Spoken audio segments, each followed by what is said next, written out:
Hello, and thank you for tuning in to the Blockchain Gaming Weekly Roundup by blockchaingaming.biz. Today is Friday, the 18th of October. I'm your host, as ever, Jenny Jordan, and with me is John Jordan. Hi, John. How are you doing this week? Yes.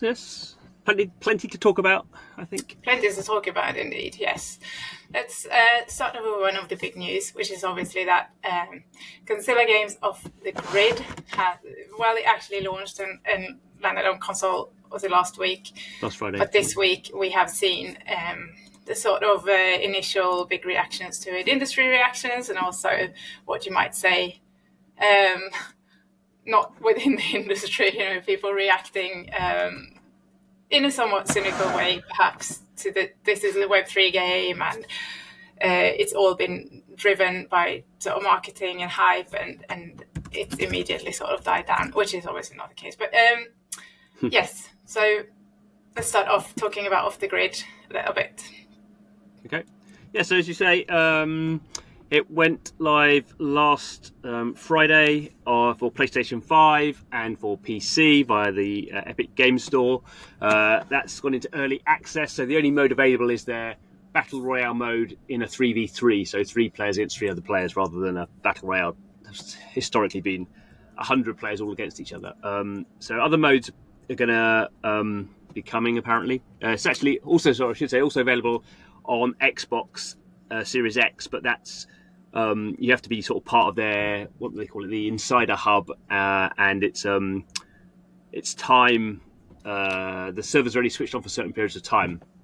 So I did actually download it, and then the time we were going to play it, it was off. So there we go. I haven't got around to playing it. I downloaded it on PC as well. I haven't got around to playing it. So that says so much about me. So as you say, The one most significant, perhaps, launch. Last year I bought an Xbox purely to play off the grid because I thought it was coming out last year, and then it sort of comes around and I can't, I guess, to a degree, be bothered. It's hopeless. I would say that's you being very humble. It's not that you've not been bothered. You've had quite a lot of other stuff going on. But hey ho. Yeah, I would say sort of in my defence. There's sort of a lot of other stuff going on, and I'd be terrible at that sort of game anyway. So it would be sort of embarrassing for me. Probably one of our sons who's quite good at Fortnite might be a better bet on that. So yeah, it has been interesting to sort of look at the reactions of people, and as you say, it's sort of. Whenever a big game goes live, not even a blockchain game, but whenever a big sort of game goes live, you sort of people use those sort of launches for their own sort of purposes. So that's, I think, very much sort of what we've seen. And to a degree, it's a blockchain game, so we can see some of the stats up there. So I think when I looked yesterday, it's running on it has its own blockchain. So the blockchain is based on Avalanche. The blockchain is called Gunz, but it is its own L1 with its own validator set. And it's running on a testnet at the moment. There's over sort of 6.5 million wallets have been created. I'm not quite sure that means I don't think 6.5 million people have played the game, because obviously people can create wallets for all manner of reasons. So we have to be a little bit careful on that. The numbers I've not seen official numbers from Gunz, but people are sort of saying 500,000 DAUs. I'm not quite sure again if that's for the weekend. Clearly, all the activity happened over the weekend. So sort of during the week, people don't play so much generally. So we'll look to see, I guess, next weekend if there's any sort of activity there. One thing we can look at, I'm looking at it now, actually, while I was trying to get this up, is we can look at sort of Twitch. So Twitch is the big game streaming platform, and there are sort of third-party sites that allow you to look at, what games are being streamed on Twitch. So it launched pretty well.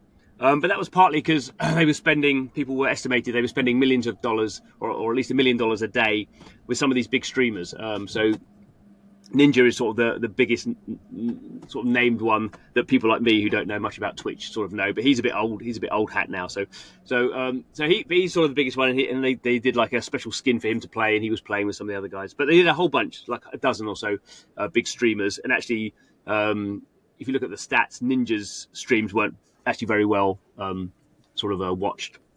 Some of the other sort of ones that I don't know sort of actually did quite well instead. But that didn't really happen over the weekend, and then Ninja just, if you look at his sort of Twitter and stuff, it's like talking about American football and doesn't seem to be playing it anymore. So we'll see sort of how long that marketing sort of span goes on for. So we have a massive. I'm just looking at the off the grid viewers here. So we had a peak of 660,000 views last Friday night. And currently it's sort of down at 6,000. So you can see like a massive drop. In terms of channels streaming off the grid, it peaked at about 400, and now it's down to about 220. So obviously, depends. A lot of the traffic is driven by the big channels. So but as I see, they would say it's in early access. We've got years and years of content. They've got a whole sort of single player campaign mode to come in. So they would say this is very early. It's early access. It'd be in early access for a year. We're building up the blockchain's not even live. So like all these sort of things, you sort of choose you choose your interpretation of what's going on. So one person who was very funny on this was Gabe Leydon, who we talk about quite a bit. So he was the CEO of a company called Machine Zone. Then they changed the name to MZ. And they were one of the pioneers of free-to-play mobile games, particularly like the 4K genre. And they were one of the biggest mobile game developers in sort of 2015, 2016. And Gabe's sort of stick was, he made very good games actually, but they were a very certain type of genre, very hardcore, very highly monetized. All about sort of status of guilds and players in the game. But what he sort of popularized was spending a lot of money, and when I say a lot, I mean hundreds of millions of dollars a year on big advertising. So he was the one who did advertising with Arnold Schwarzenegger and Kate Upton, I think she's called, one of the big American models. Big TV ads, he was at one point. Machine Zone were the biggest game advertiser in the US for a year, bigger than Sony, Nintendo, whatever. And he was doing these sort of quite basic mobile games. So Gabe is all about marketing. He thinks marketing is brilliant, and his sort of thing was he hates play to earn.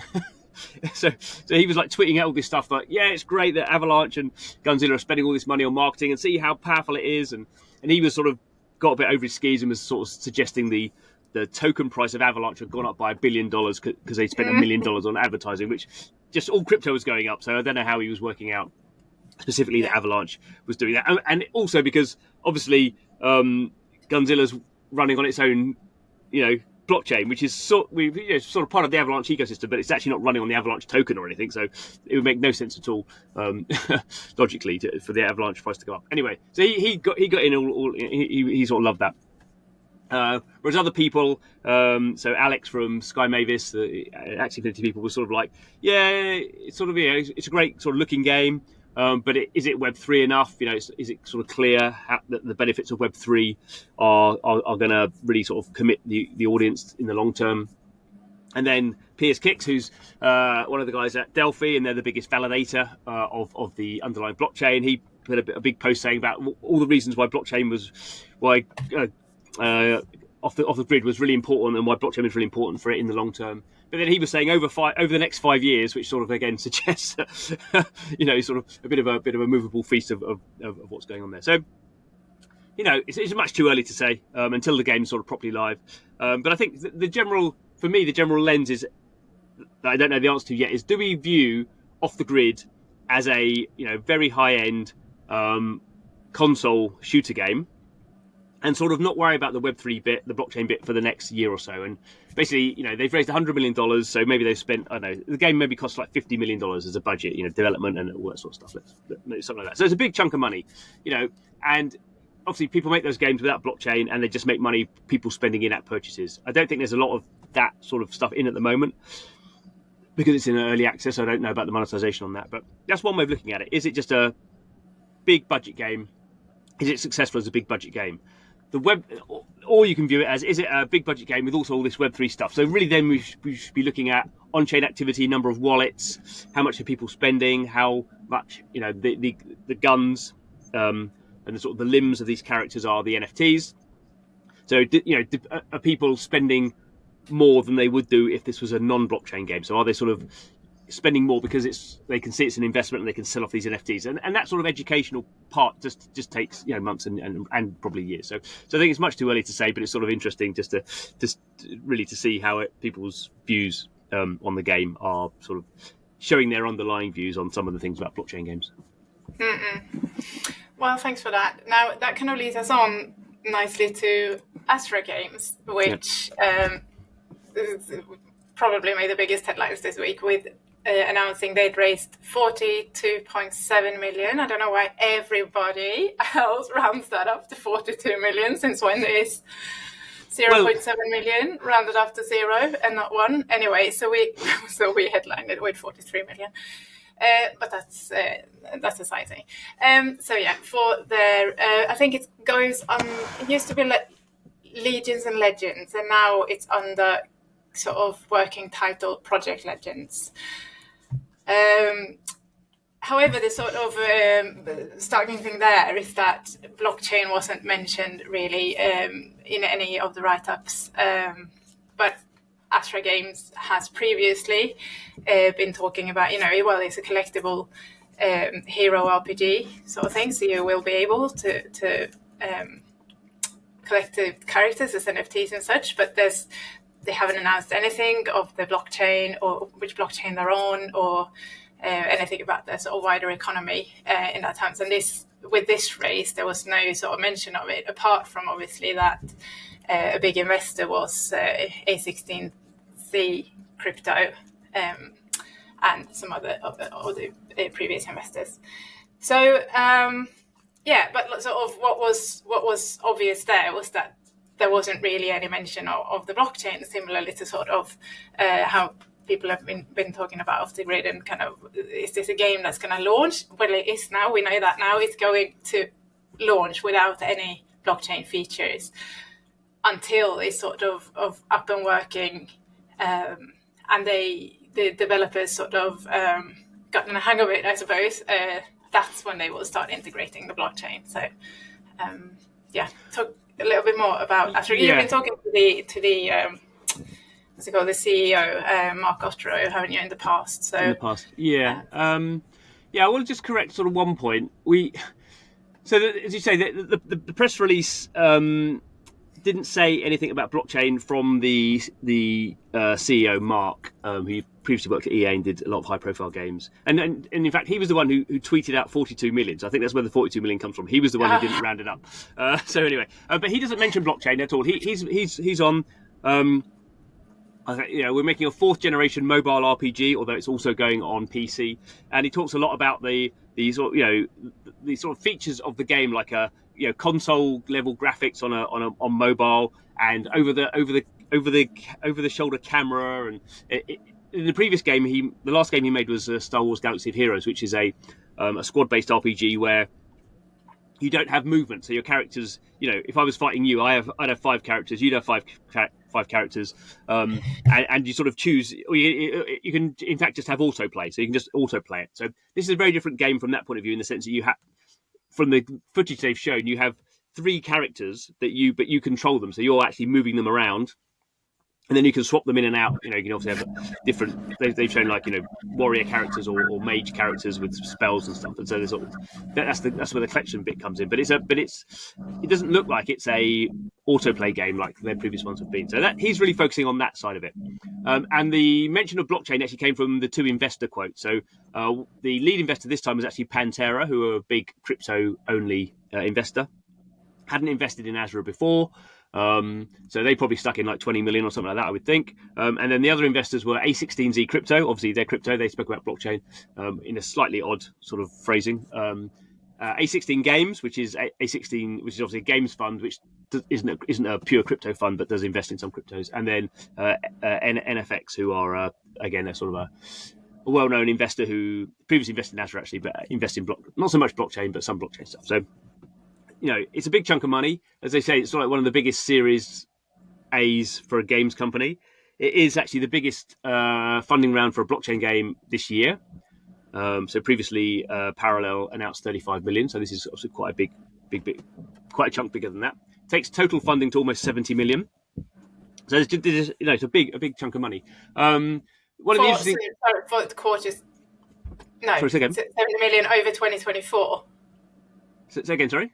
You said it takes total funding to almost 70 million. Oh, for Azra's total funding. Yeah. So it did 15 million to begin with, then a 10, then this. But one of the interesting bits in the press release, most interesting for me, is that they spoke about they've created something called Azra Labs, which is run by their CTO, and that's much more about AI. So they managed to sort of get blockchain. They managed not really talk about blockchain at all, but spoke about AI. And it's sort of funny because for some people, a combination of blockchain and AI is sort of the two most evil technologies in the games industry. So it's sort of funny that no one mentioned that.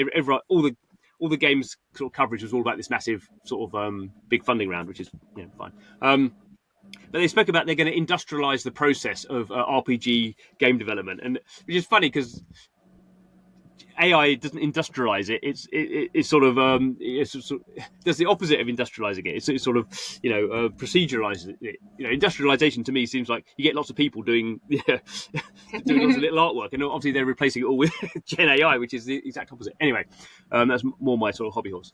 So I do think Azra, clearly as one of the top funded games who are using blockchain, and just because they have a very good experience of making games, and in fact really they've hired basically their old team who were basically EA Sacramento Studios, who did Star Wars Galactic Heroes. They basically hired all those people because they're based in Sacramento, although they have an office now in Austin that they've just opened. I noticed.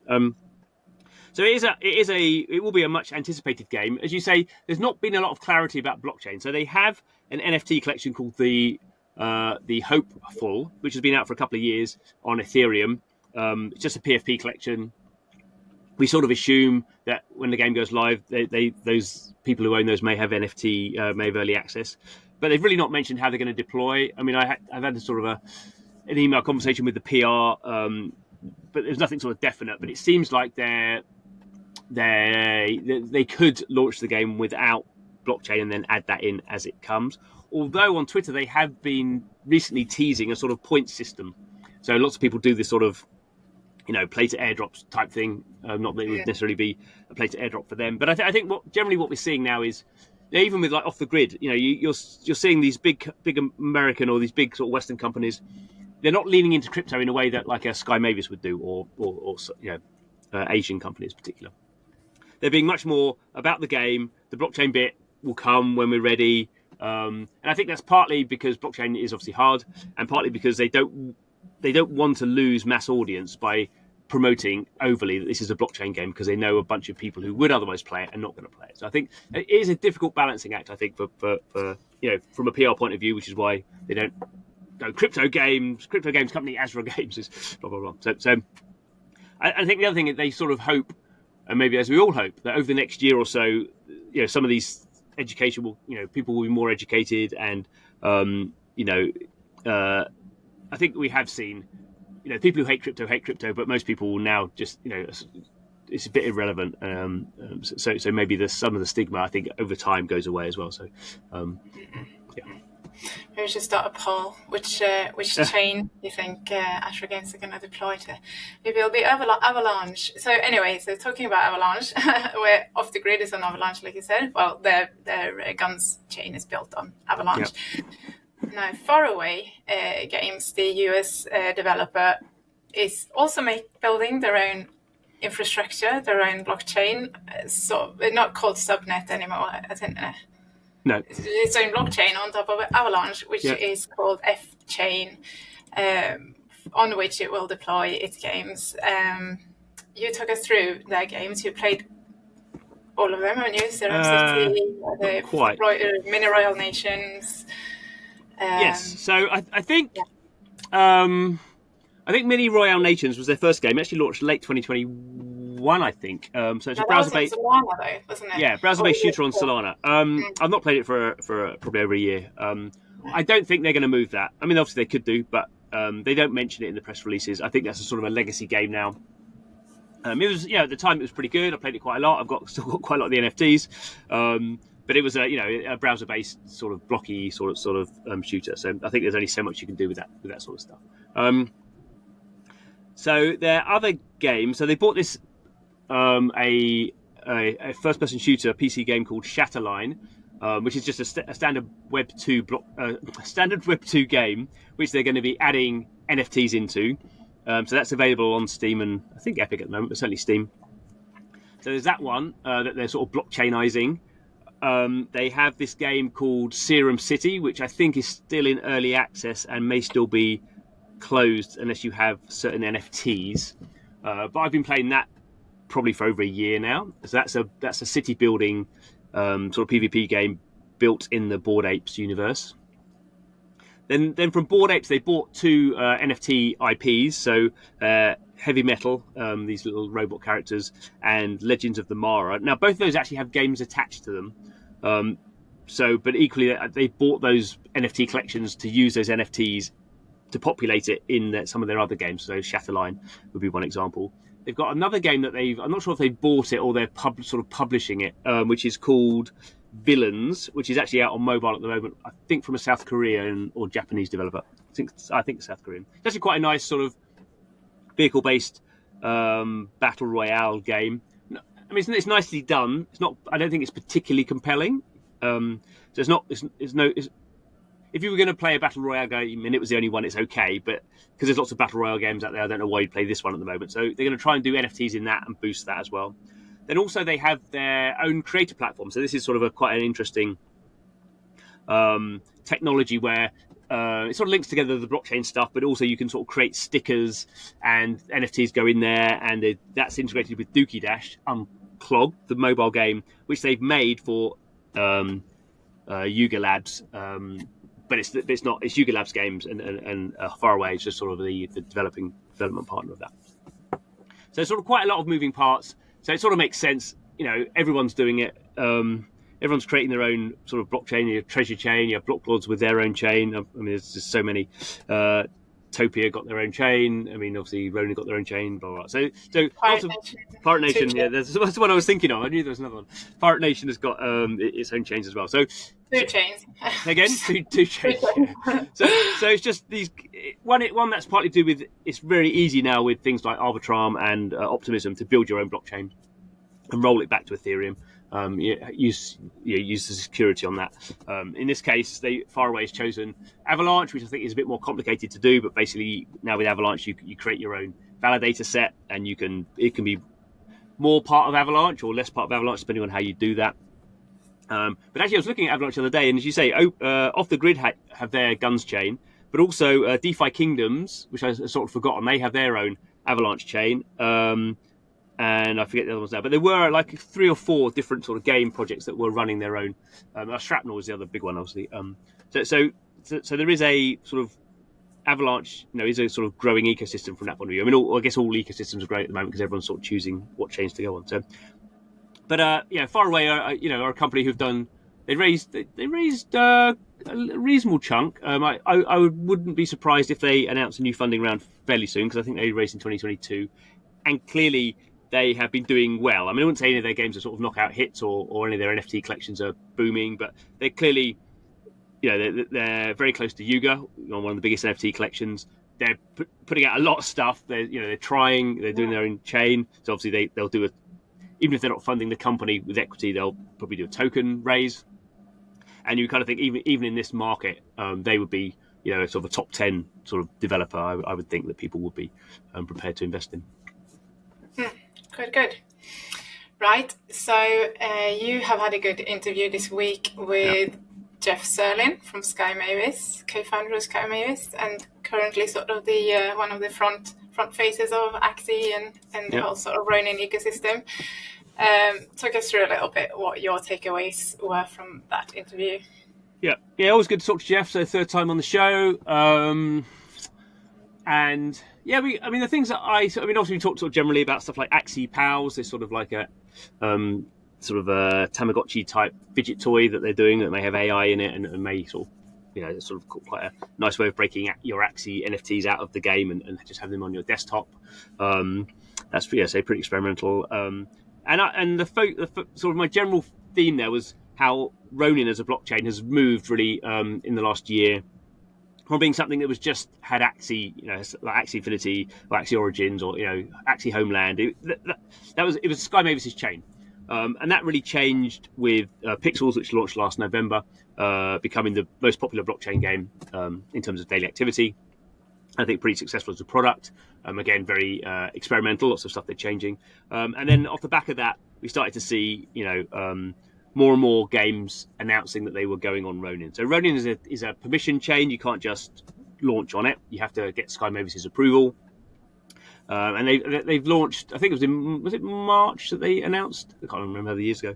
They announced their first sort of published sort of games they're going to publish, and some of them actually went live and then got taken off, and some of them decided they were going elsewhere. But they've had a steady cadence of game. Some of them are new games, so games that weren't Web3 games, announcing they are Web3 games on Ronin. So like Lumaterra would be one of those. Other ones were on different chains, so. Tatsumiko is one of those. Forgotten Runiverse is one of those. So they've got a whole bunch of stuff. It's over 20 games now, and then they have this sort of Forge program, which is 7 games they announced, which are sort of getting sort of not quite the same level of support. I think they get $50,000 worth of RON or dollars, I don't know, and slightly less sort of technical support. They sort of just get more. They sort of release themselves on Ronin, and then the better ones of those will get sort of a better sort of publishing deal. So, but over time, clearly over it will be years, I expect. But they're launching their ZK EVM chain based on Polygon, so very similar, I suppose, to Immutable in that sense, which is their own sort of that's the ability for chains for games to have their own Ronin L2, just as we've said, sort of Faraway is creating their own FCHAIN within the Avalanche ecosystem, then people will be able to create their own chains within the Ronin ecosystem, and that will be permissionless. And then you'll see probably a lot more experimentation, because Ronin is still it's still the one place where pretty much every game, I wouldn't say every game, but pretty much every game on there has sort of seen about 100,000 wallets sort of come in and maybe incentivized with tokens or stuff, but every game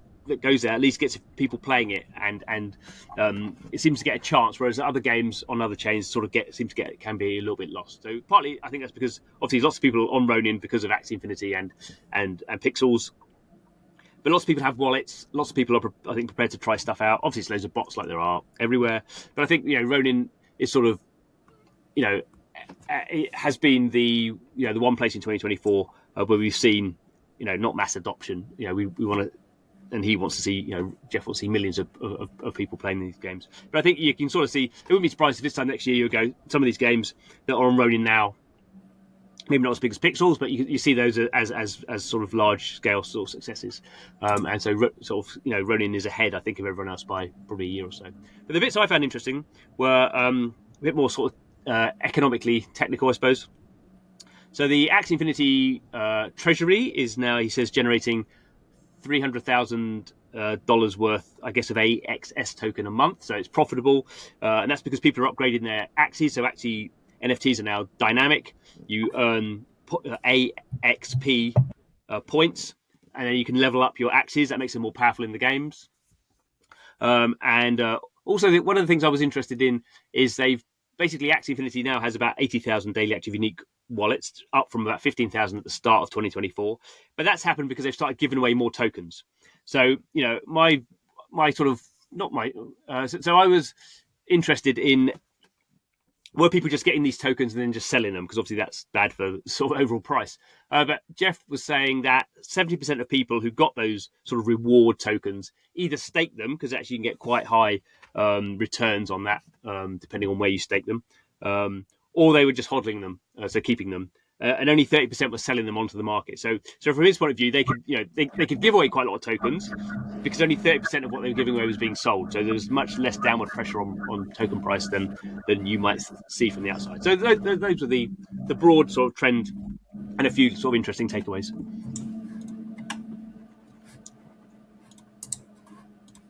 Good. Sorry, let's do that.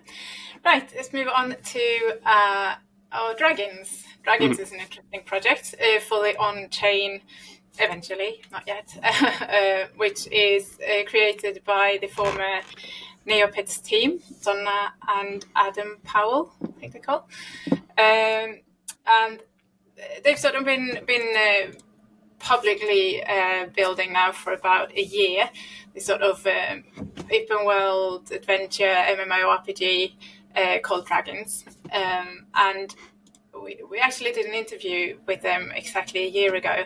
And we've sort of followed the process throughout this year. The building sort of very much in the public, but also very open with that it's very slow, and it's kind of not anywhere near complete or anything. But they do release sort of play tests, and they've had this first iteration Meadowland earlier this year, and now they have announced that they're going to release sort of first playable towards the end of November. Now that is, as they say, still very early. There'll be loads of features not live in there. But what was interesting was they also released sort of a preview of their game editor, what's it called, Block Worlds, kind of world building. So yeah, that's just really interesting. Don't know if you got any more to say about that. No, not really. But it's interesting. It's on this ICP blockchain. So which doesn't seem to be that much games on it. Doesn't seem to be that much sort of activity on it. So yeah, I think that's the one sort of standout project, isn't it? That they very much promote. And I think, as you say, that they're an interesting team because they did do the original Neopets game. So I think he's originally the founders actually from the UK, but been in America for a long time. So they're in a sense they're sort of, I imagine they're sort of well funded, or they've done this before, so they're not in a hurry. I think they have a small community, but I think they're a pretty sort of tight community. Partly people who are on ICP who don't have anything else to do, I suppose. And I just kind of think it's actually maybe those communities that crypto is actually quite good for. Obviously, they want it in the hope that maybe their assets go up in value or something like that. But I think it gives communities a bit more coherence than they otherwise would have, or gaming communities. Because you say the stuff at the moment is very, very basic, but it's quite nice to have it. It's almost like a sandbox-like sort of world editor, and it looks like you can sort of build something and then press play and then go in and fiddle around with it. And so you can. I don't know if they want it to be more like a sort of Roblox type sort of UGC world, or more like they'll have their own world where everyone plays. But it's Very interesting. Interesting. Yeah. What comes of it? So going back to investments, then talking about Azra Games, 43 million. The Sakura Labs, which is building their Sakura protocol, have announced in collaboration with Meme Corp, which is sort of a meme coin focused gaming blockchain project. Together they've launched this game fund, like an incubation sort of fund of 10 million to support blockchain game developers. And then Oxalis Games, which is a UK-based developer, also announced 2 million raised for farming game Moonfrost. Have you got anything you want to add about those? No, I don't know about the first one. Oxalis, I know quite well. I have to say, I've not played Moonfrost, so it's been going through closed. I think they're on their 4th closed alpha at the moment. PV competitive farming, PvP farming. But it's they have a sort of good. I mean, they're experienced at making games, and they actually were involved with porting Stardew. What's it called? I can't remember what it's called now. There's a famous farming game called Stardew something, and they ported that to mobile, so they know very much sort of the farming sort of genre. So I think they're going live, or going to go into open sort of playables next year. So I think that this money's just sort of given them that runway to get to that stage. But I think those games are sort of Stardew Valley is what it's called. But I think those games. I mean, they're not. I wouldn't say they're sort of. I mean, I don't think you're going to get sort of mass market, but they do have quite a wide. They are quite a wide sort of subgenre of sort of these. I mean, obviously, like Pixels, you would say to a degree the gameplay in Pixels is sort of farming, although it's much more about sort of community and social. I think Moonfrost is probably a bit more gamey than sort of Pixels in terms of the sort of social nature of it. But I think they'll put together a good project, and I think people do like those sort of. I mean, the people use the term cozy games. I think it probably is not quite a cozy game, but people just like. If you like those sort of farming games, obviously Farmville, 300 million players, whatever. There's not that much out there in sort of in blockchain like that, so they may stand out for that reason. more generally talking about investments, then you have looked at figures for Q3 as we now. Oh, let me get them. Yeah. Somewhere into Q4. And compared to Q1, which was the biggest investment quarter so far in 2024. Q3 is significantly down. It's less than half of the investments of what we saw in Q1, isn't it? And Q2 sort of sits in between there. Now, this we should point out again that it's not exactly aligned with other people's published investment figures, and that is for the reason that you don't track really those big general funds, gaming funds that aren't crypto often, and then because you track sort of direct investments into actual games. So for instance, the big one in Q2, wasn't it? We have a great example of this. Actually. Say that again. Well, we have a great example actually in this. So just to do the headlines. So 2024 is massively down on 2023, so like 30% down in the first 9 months in terms of money raised, and 2023 was massively down compared to 2022. so there is funding. So in the last 3 months, I got 128 million. Obviously, that may go up or down a bit as sort of I sort of double check stuff over time and such like. But that compares to about 300 million in Q2. So. It is, obviously the sort of the market at the moment. Sort of token prices have not been, were great in sort of Q1 and since they've been sliding. Even though Bitcoin's quite high, so it is sort of an interesting decoupling. Crypto market sentiment's actually quite high, but the gaming stuff has really been, I think, burnt by a lot of the token sales in Q1. Coming back to what you say, you were being sort of delicate and sort of not naming names. So, but the. That Radar, my sort of previous employer, sort of had this sort of systemic problem. It does a similar thing to me, and generally our numbers add up. I was just looking at their report today, and actually for Q1 this year, I'm actually slightly higher, and actually for Q3 this year, I'm actually slightly higher than them. So, but then for Q2, what they do is if a VC fund, in this case, it was Bitcraft, and I think it was A16Z Games. So they both announced new funds. So as we've mentioned, A16Z Games do invest in blockchain games, but a minority of their money would be into blockchain games. Most of their money would go into normal games.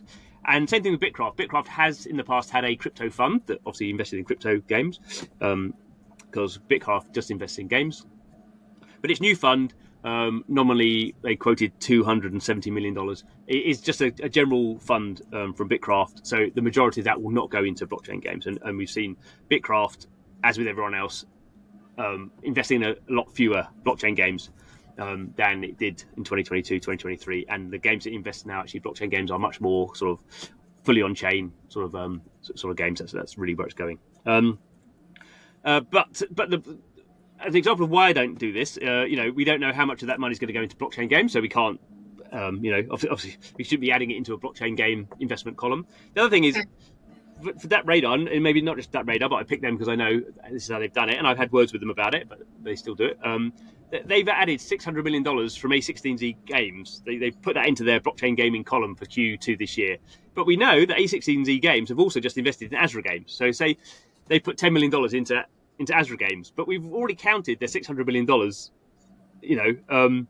from Q2. We don't actually know how much they've invested in Azra Games, but technically we should knock Azra Games investment down by the money that A16Z Games put in, because we've already put $600 million. I mean, you can see why it makes no sense. You can't add fund money in there. So, if you do, that Radar had in Q2 this year had $1.1 billion into the blockchain game sector, which is nuts, absolutely nuts. So the current rate, there will be less than $1 billion invested into blockchain games this year compared to 1.5 billion last year. But obviously they're going to have a figure that's going to be, obviously miles over $1 billion, because it had 1.1 billion in 1 year. So I don't know. I mean, I don't really care less about them being silly, but it doesn't give a true view of what's going on in the market, which is investment is still down. I don't think, by sort of making up numbers to make us feel better about ourselves doesn't help the situation. No. What's sort of interesting is these press releases you often get with the introduction that how blockchain gaming is booming due to the 1.1 billion invested or so, and you're actually immediately you go, well, I can't really quote you on that one because that's not you're true. You're exactly right. When that radar thing came out in the summer, lots of PR companies were just using that as sort of the intro to look at blockchain games are booming. Look, all this money's coming into it. So please write about our blockchain game. And it's they're sort of, I mean, it's like all these sort of things in these sort of statistics. I mean, sort of on a totally different subject, sort of like red wine is good for you, sort of thing. Some of these sort of data points or whatever. I mean, it's actually for a lot from science. Sort of once they get put into headlines, you can never take them out again. There's one about what was the other one about? Peanut allergies and stuff, and how basically the American, I won't go into all that, but the American doctors sort of came up with this terrible research, and then they knew at the time it was sort of incorrect, but they sort of wanted to go with it, and they created a whole bunch of peanut made peanut allergies much worse because they were telling people not to give their babies peanuts, and it's sort of like you're laughing at me now. Shut up then. 40 minutes into the podcast, let's start talking about peanut allergies now. Let's not go down that road. Right. Thank you all for listening. We'll see you all again next week. Bye bye. Bye bye.